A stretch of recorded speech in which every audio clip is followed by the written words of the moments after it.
네, 일단 너무 기쁘고 행복하고 너무 기분 좋습니다.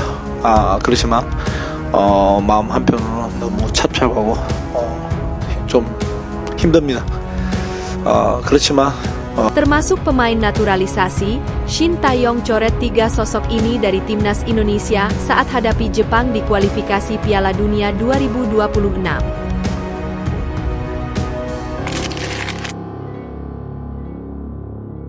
Pemain tambahan di posisi penyerang, mudah-mudahan nanti 2 minggu ada kabar bagus dan sesuai dengan kebutuhannya, tergantung kesepakatan dan kepercayaan pemainnya kepada program yang dibuat oleh PSSI.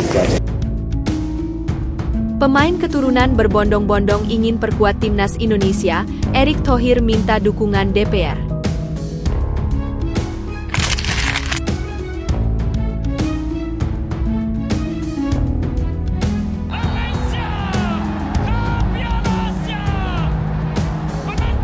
Tempoh sampai bulan 12 ni tempoh bagus untuk kita menilai format ini. Kita tak boleh pandang rendah kita tengok. Jadi kita tengok, saya dah beritahu dengan dia dan dia memahami. Ini peluang dia nak menjadi acting head coach. Timnas Malaysia bakal menjajal kekuatan India dan Laos pada FIFA Matchday November nanti.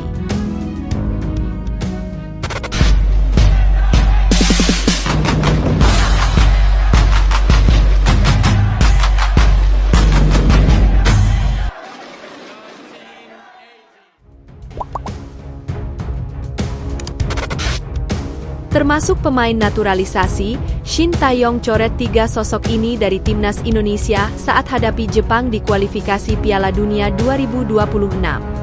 Pelatih timnas Indonesia, Shin Tae-yong diprediksi akan melakukan sejumlah perombakan dengan mencoret sejumlah pemain dalam persiapan menghadapi Jepang. Timnas Indonesia akan melakoni pertandingan lanjutan putaran ketiga kualifikasi Piala Dunia 2026 Zona Asia Grup C pada November 2024 mendatang. Total ada 2 laga yang harus dihadapi skuad Garuda dengan status sebagai tuan rumah, yakni melawan Jepang Arab Saudi.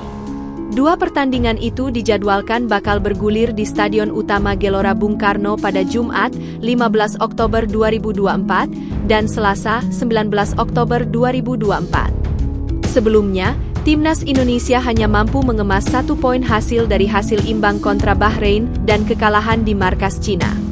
Timnas Indonesia harus puas ditahan imbang Bahrain 2-2 dan kalah dari Cina 1-2 pada Oktober 2024 ini.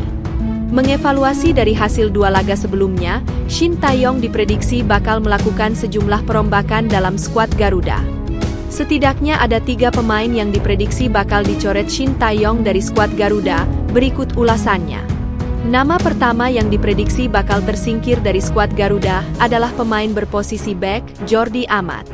Jordi Amat sebetulnya kembali dipanggil untuk membela timnas Indonesia saat berhadapan dengan Bahrain dan Cina. Namun, dirinya hanya mampu bermain selama separuh babak kala meraih hasil imbang dari Bahrain. Seharusnya, bek Johor Darul Tazim itu masih menjadi dari penggawa Garuda saat melawat ke markas Cina. Naas, cederanya yang kembali kambuh membuat Jordi Amat harus kembali bersama klubnya untuk melakukan pemulihan. Melihat kondisi yang dialami Jordi Amat itulah yang membuat sang pemain diprediksi bakal dicoret Shin Tae-yong pada November mendatang. Nama selanjutnya tertuju kepada pemain Abroat yang berkarir di Korea Selatan bersama Suwon FC, yakni Pratama Arhan. Pratama Arhan diprediksi menjadi salah satu pemain yang akan dicoret oleh pelatih Shin Tae-yong.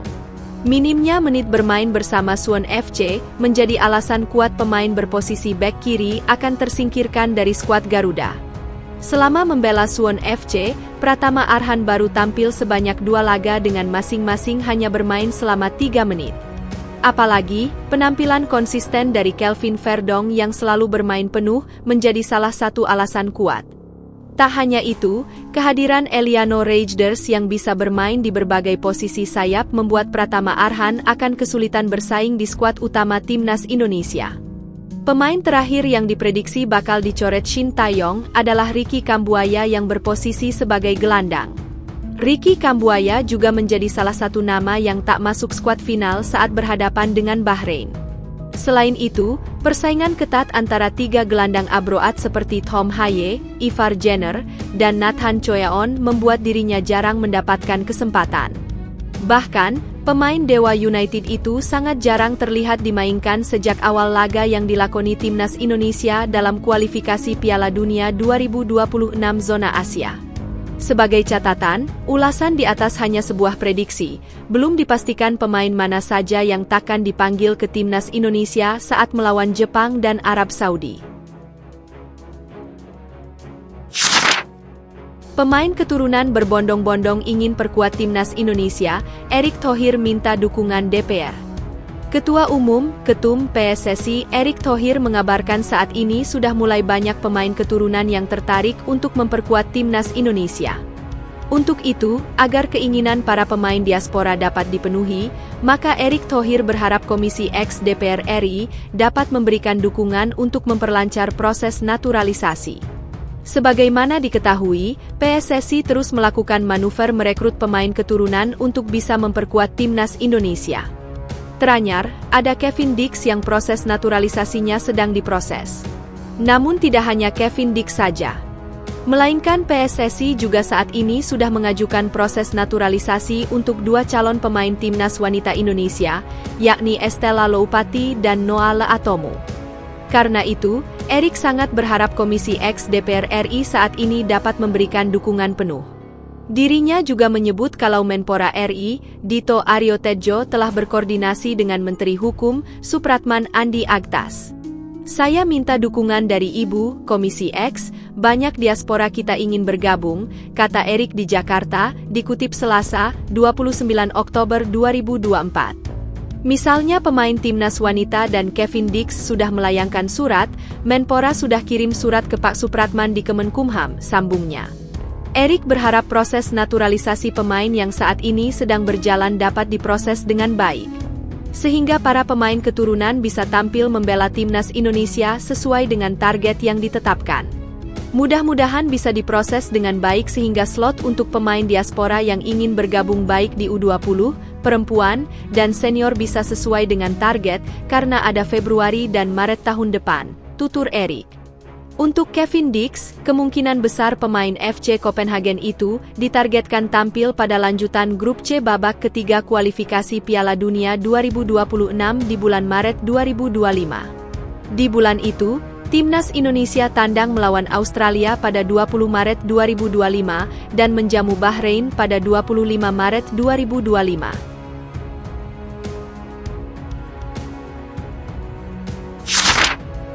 Timnas Malaysia bakal menjajal kekuatan India dan Laos pada FIFA Matchday November nanti.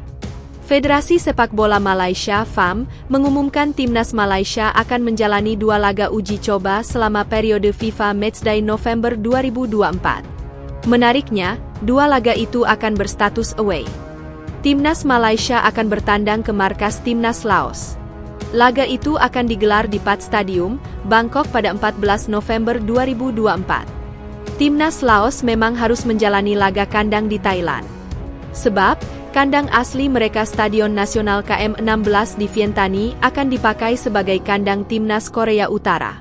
Diketahui, Timnas Korea Utara akan menjamu Timnas Iran dalam lanjutan putaran ketiga kualifikasi Piala Dunia 2026 pada 17 November 2024. Selepas melawan Timnas Laos di Bangkok, Timnas Malaysia akan langsung terbang ke India. Mereka akan menjajal negara dari Asia Selatan itu. Rencananya pertandingan uji coba ini akan digelar pada Selasa, 19 November 2024. Namun, venue pertandingan itu masih belum diumumkan. Sementara skuad Harimau Malaya pula akan terbang dari Bangkok ke India bagi perlawanan kedua menentang India. Venue perlawanan akan diumumkan dalam waktu dekat, begitu pernyataan resmi dari FAM. Timnas Malaysia jelas mengincar kemenangan saat menghadapi Timnas Laos dan Timnas India, November mendatang. Kemenangan pada 2 laga itu akan membantu meningkatkan peringkat FIFA mereka. Saat ini Timnas Malaysia ada di posisi ke-133. Sementara Timnas India menempati posisi ke-125. Timnas Laos masih harus terjebak di posisi ke-187.